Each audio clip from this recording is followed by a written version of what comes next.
N Haskar ഇതിപ്പോൾ ഈ ഭാസ്കര കാരണവർ വധവും അതിൽ ഷെറിന് നൽകിയ ശിക്ഷയും ഇതൊന്നും മലയാളികൾ മറന്നിട്ടില്ല. ആ ക്രൂരകൃത്യം ഇതുവരെ മനസ്സിൽ നിന്ന് മാറിയിട്ടില്ല. അതിനു മുൻപ് തന്നെ ശിക്ഷാ ഇളവ് നൽകുന്നു എന്ന വാർത്ത വരുമ്പോൾ അയ്യേ എന്നൊരു തോന്നലാണ് ഉണ്ടാകുന്നത്. എന്തുകൊണ്ട് ഇങ്ങനെ സംഭവിച്ചു? അല്ല മഞ്ജുഷ്, ഇതില് ശിക്ഷാ ഇളവിനെ സംബന്ധിച്ച് വളരെ കൃത്യമായി ജയിൽ നിയമങ്ങളിൽ വളരെ കൃത്യമായി മാനദണ്ഡങ്ങൾ പാലിച്ചുകൊണ്ട് വേണം ചെയ്യേണ്ടത് എന്ന് കൃത്യമായി കാര്യത്തിൽ എഴുതി വെക്കപ്പെട്ടിട്ടുണ്ട്. ശിക്ഷാ ഇളവിനെ സംബന്ധിച്ച് അർഹതപ്പെടുന്ന വ്യക്തികൾക്ക് അപേക്ഷ നൽകുമ്പോൾ ആ അപേക്ഷ പരിഗണിക്കുന്നതിന് ജയിൽ ഉപദേശക സമിതി കൂടിയിട്ടാണ് ആ തീരുമാനത്തിലേക്ക് എത്തുന്നത്. അതിനു മുമ്പ് 3-4 കടമ്പകൾ കൂടി കടന്നു വേണം ഒരു തടവുകാരന്റെ ശിക്ഷയിൽ റെമിഷനെ സംബന്ധിച്ച് കാര്യങ്ങൾ പരിശോധിക്കപ്പെടുന്നത്. ഒന്നാമതായി സ്ഥലത്തെ പോലീസിന്റെ റിപ്പോർട്ട് ഉണ്ടാവണം, പ്രൊബേഷണറി ഓഫീസറുടെ റിപ്പോർട്ട് ഉണ്ടാവണം, അതുപോലെ നിയമവകുപ്പിന്റെ ശുപാർശ ഉണ്ടാവും. അപ്പോ ഈ 3 കടമ്പകൾ കടന്നതിന് ശേഷം മാത്രമാണ് ജയിൽ ഉപദേശക സമിതി ഈ വിഷയത്തെ സംബന്ധിച്ച് പരിശോധിക്കുകയും പരിശോധിച്ചതിന് ശേഷം ഇക്കാര്യത്തിൽ ഒരു തീരുമാനത്തിലെത്തുകയും ചെയ്യുന്നത്. കേരള പ്രിസൺ സംശുദ്ധീകരണം നിർവഹണ ചട്ടങ്ങളുടെ 21-ാം അധ്യായത്തിൽ 376 മുതൽ 381 വരെയുള്ള വകുപ്പുകൾ പ്രകാരം ഈ നടപടിക്രമങ്ങൾ ചട്ടങ്ങൾ പ്രകാരമാണ് ഈ നടപടിക്രമങ്ങൾ മുഴുവൻ പാലിക്കപ്പെടുന്നത്. ഇതിൽ ഏതെങ്കിലും തരത്തിലുള്ള അപാകത അല്ലെങ്കിൽ ഏതെങ്കിലും തരത്തിലുള്ള പ്രത്യേക ശുപാർശ ഷെറിന് വന്നിട്ടുണ്ടോ എന്നുള്ളതാണല്ലോ നമ്മുടെ മുന്നിലുള്ള ഏറ്റവും വലിയ സംശയം. 8/8/2024 ആണ് ജയിൽ ഉപദേശക സമിതി റെമിഷന് വേണ്ടി അല്ലെങ്കിൽ ശിക്ഷാ ഇളവിന് വേണ്ടി ശുപാർശ ചെയ്തിട്ടുള്ളത് സർക്കാരിലേക്ക് അയച്ചിട്ടുണ്ട്. 5.5 മാസക്കാലം എടുത്തിട്ടാണ് മന്ത്രിസഭയ്ക്ക് മുന്നിൽ ഇത് മന്ത്രിസഭ ചർച്ച ചെയ്യുകയും അത്തരം ഒരു ശുപാർശ ഗവർണർക്ക് ഇന്ത്യൻ ഭരണഘടനയുടെ ആർട്ടിക്കിൾ 161 പ്രകാരം ഗവർണറാണ് ശിക്ഷ ഇളവ് നൽകേണ്ടത് എന്നുള്ളത് കൊണ്ട് ഗവർണർക്ക് അയച്ചു കൊടുക്കപ്പെട്ടിട്ടില്ല.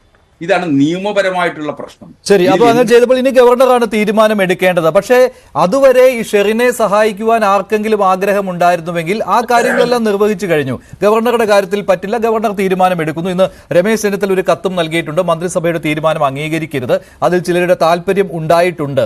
മാത്രമല്ല ഷെറിൻ ശിക്ഷാ കാലയളവിൽ ചെയ്ത പ്രവൃത്തികൾ അതും അദ്ദേഹം ചൂണ്ടിക്കാണിച്ചിട്ടുണ്ട്.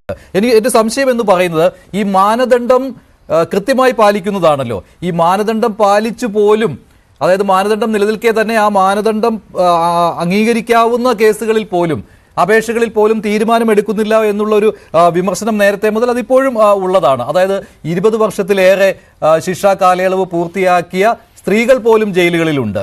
25 വർഷത്തിലേറെ എന്ന കണക്കുകളും ഉണ്ട് കേട്ടോ. എൻ്റെ കൃത്യമായ തെളിവില്ലാത്തതുകൊണ്ട് കൃത്യമായ രേഖകളില്ല, എങ്കിലും അങ്ങനെയും വാർത്തകളൊക്കെ വരുന്നുണ്ട്, അങ്ങനെ കാര്യങ്ങളുണ്ട്.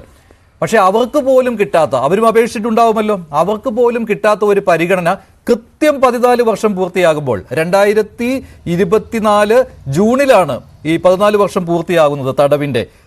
2 മാസങ്ങൾക്കുള്ളിൽ തന്നെ ഈ അപേക്ഷയിന്മേൽ ജയിൽ ഉപദേശക സമിതി തീരുമാനമെടുത്തു കഴിഞ്ഞു, സർക്കാരിന് അയച്ചു കഴിഞ്ഞു. ഇത്ര ധൃതി എന്തിനാണെന്നാണ്? അല്ല മഞ്ജുഷ്, അവിടെ ഒരു പിശകുണ്ട്, ഞാൻ അതിലേക്ക് വരാം. ഒന്ന്, 20/11/2024 മുഖ്യമന്ത്രിയുടെ തന്നെ പ്രസിദ്ധീകരിക്കപ്പെട്ട കണക്ക് നമ്മുടെ മുന്നിലുണ്ട്. ജീവപര്യന്തം ശിക്ഷ അനുഭവിക്കുന്ന കേരളത്തിലെ തടവുകാരെന്ന് പറയുന്ന 1880 പേരാണ്.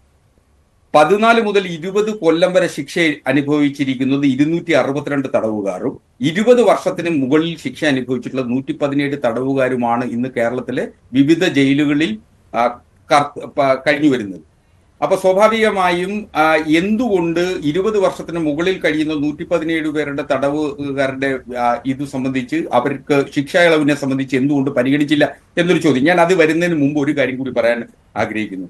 ഈ സാധാരണ ശിക്ഷാ നിരക്ക് ഇപ്പൊ 14 കൊല്ലം ശിക്ഷ അനുഭവിച്ചിട്ടുള്ളൂ എന്നുള്ളതാണ് നിങ്ങൾ പറയുന്നതെങ്കിൽ, കണക്കിൽ നിയമത്തിന്റെ കണക്കിൽ 18 കൊല്ലവും 8 മാസവും 18 ദിവസവും ഇന്നത്തെ ദിവസം ഷെറിൻ ശിക്ഷാ കാലാവധി പൂർത്തീകരിച്ചു. എന്തുകൊണ്ടെന്നാൽ സാധാരണ ശിക്ഷാ ഇളവിന്റെ നിരക്കനുസരിച്ച് അവധി ദിവസങ്ങൾ, കലണ്ടർ അവധി ദിവസങ്ങൾ ശിക്ഷയുടെ തീയതി കാൽക്കുലേഷൻ ചെയ്യുമ്പോൾ അതിൽ കൂട്ടാറില്ല.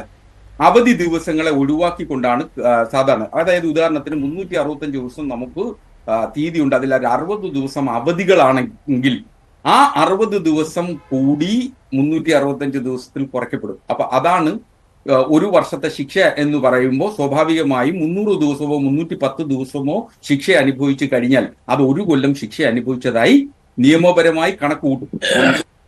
രണ്ട്, നല്ല പെരുമാറ്റത്തിനും ജയിൽ നിയമങ്ങൾ കർശനമായി അനുസരിക്കുന്ന ഒരാൾക്ക് പ്രതിമാസം 2 ദിവസം വീതം ശിക്ഷ ഇളവ് നൽകുന്നതിന് നിയമപരമായ അധികാരമുണ്ട്. അതുപോലെ പ്രയത്നശീലത്തിനും പ്രതിദിനം ഏൽപ്പിക്കുന്ന കർത്തവ്യത്തിന്റെ കൃത്യമായ നിർവഹണത്തിനും പ്രതിമാസം 2 ദിവസം കൂടി തടവുകാരന് സ്വന്തം നിയന്ത്രണത്തിനപ്പുറമുള്ള കാരണങ്ങളിൽ കോടതിയിലായിരിക്കുകയോ ഒരു ജയിലിൽ നിന്ന് മറ്റൊരിടത്തേക്ക് യാത്രയിലായിരിക്കുകയോ ചെയ്താൽ അതും അങ്ങനെയും അവധി ലഭിക്കാനുള്ള സാധ്യതയുണ്ട്. അപ്പോൾ പറഞ്ഞു വന്നത്, അവധി കണക്ക് കൂട്ടുകയും ശിക്ഷാ ഇളവിന്റെ തീയതികൾ കണക്ക് കൂട്ടുമ്പോൾ ചെയ്യുമ്പോൾ ഷെറിനിപ്പോ 18 കൊല്ലവും അതുപോലെ തന്നെ 7 മാസവും 17 ദിവസവും ശിക്ഷ അനുഭവിച്ചു കഴിഞ്ഞതായിട്ടാണ് ജയിൽ രേഖകളുടെ കണക്കുകൾ പരിശോധിക്കുമ്പോൾ നമുക്ക് മുന്നിലുള്ളത്. അപ്പോ ഇതിൽ കണക്കുകൾ അങ്ങനെയാണ്, അതാണ് നിയമപരമായിട്ടുള്ള കാര്യം. അപ്പോ നമ്മൾ പറയുന്ന 14 വർഷം പൂർത്തീകരിച്ചത് കൊണ്ട് ഷെറിന് എന്തെങ്കിലും തരത്തിൽ ഏതെങ്കിലും തരത്തിലുള്ള പ്രാമുഖ്യം നൽകുന്നുണ്ടോ എന്നുള്ളതാണ്. അത് ഞാൻ പറഞ്ഞത് 20 വർഷത്തിലേറെയുള്ളവർ അതിനേക്കാൾ കൂടുതൽ വർഷം ജയിൽ ശിക്ഷ അനുഭവിച്ചതായിട്ടാണല്ലോ കണക്കാക്കുന്നത്. 25 വർഷത്തിലേറെ കിടന്നവർക്ക് അതിനേക്കാൾ കൂടുതൽ വർഷങ്ങൾ വേണമെങ്കിൽ കണക്കാക്കി നൽകാവുന്നതാണ് ജയിൽ കലണ്ടർ അനുസരിച്ച്. അപ്പോൾ താങ്കൾ പറയും അത് സ്ത്രീകളെയും കുട്ടികളെയും കൊല ചെയ്തവർ ഉണ്ടെങ്കിൽ അവർക്ക് അങ്ങനെ ശിക്ഷാ ഇളവ് കിട്ടുകയില്ല എന്ന്. അതാണല്ലോ താങ്കൾ പറയാൻ ഉദ്ദേശിച്ചത്. അവർ തന്നെയാണോ ഇങ്ങനെ ശിക്ഷാ ഇളവ് കിട്ടാതെ കിടക്കുന്നത് എന്ന കാര്യത്തിൽ എന്താണ് ഉറപ്പ്? അതിനാണെങ്കിൽ രേഖകൾ പുറത്തുവിടണം. ഇത്രയും വലിയൊരു വിവാദം ഉണ്ടായ സ്ഥിതിക്ക് എന്തുകൊണ്ട് സർക്കാർ ഈ രേഖകൾ പുറത്തുവിടുന്നില്ല? അങ്ങനെയാണെങ്കിൽ മുഖം രക്ഷിക്കാമല്ലോ. ഒരു മന്ത്രിയുടെ പേര് പോലും ഇതിലേക്ക് വരികയാണ്, മന്ത്രി കെ ബി ഗണേഷ് കുമാറിന്റെ പേര് പോലും ഇതിലേക്ക് വരികയാണ്. ഉത്തരവാദിത്തപ്പെട്ട ഒരു കോൺഗ്രസ് നേതാവ് ജ്യോതികുമാർ ചാമക്കാല ഇത് പരസ്യമായി ഉന്നയിക്കുകയും അദ്ദേഹം വീണ്ടും വെല്ലുവിളി നടത്തുകയും ചെയ്തിരിക്കുകയാണ്. ഇത്രയും മണിക്കൂറുകളായിട്ടും എന്തുകൊണ്ട് ഒരു മറുപടി ഉണ്ടാവുന്നില്ല, രേഖകൾ പുറത്തുവിടുന്നില്ല എന്ന്. അതിനൊരു കാരണമായിട്ട് അദ്ദേഹം പറയുന്നത് പരോൾ പലതവണയും അനധികൃതമായിട്ട് ഷെറിന് കിട്ടിയിട്ടുണ്ട് എന്നുള്ള ആരോപണം നേരത്തെ ഉണ്ടായിരുന്നു. ആ പരോൾ കിട്ടിയ എല്ലാ ദിവസങ്ങളിലും പത്തനാപുരം പോലീസ് സ്റ്റേഷനിൽ ഷെറിൻ ഒപ്പിടാൻ വരുമ്പോൾ കൂടെയുള്ളത് കെ ബി ഗണേഷ് കുമാറിന്റെ സന്തത സഹചാരിയായിരുന്ന പ്രദീപാണ് എന്നുള്ള കാര്യവും ഇതേ കോൺഗ്രസ് നേതാവ് തന്നെ ആരോപണമായി ഉന്നയിച്ചതാണ്. എന്തുകൊണ്ട് മറുപടിയില്ല? അല്ല മഞ്ജുഷ്, ഇതില് ശ്രീ കെ ബി ഗണേഷ് കുമാറോ ശ്രീ പ്രദീപോ ആണ് ഇക്കാര്യത്തെ സംബന്ധിച്ചൊരു വിശദീകരണം നടത്തേണ്ടത്. അവർ പറഞ്ഞിട്ടുള്ളത് വസ്തുതാവിരുദ്ധമാണെങ്കിൽ അവർ പറയേണ്ടത് മറുപടി അവരാണ് പറയേണ്ടത്. നിശ്ചയമായി എനിക്ക് അതിലൊരു ഉത്തരവാദിത്തമില്ല. ഒന്ന്.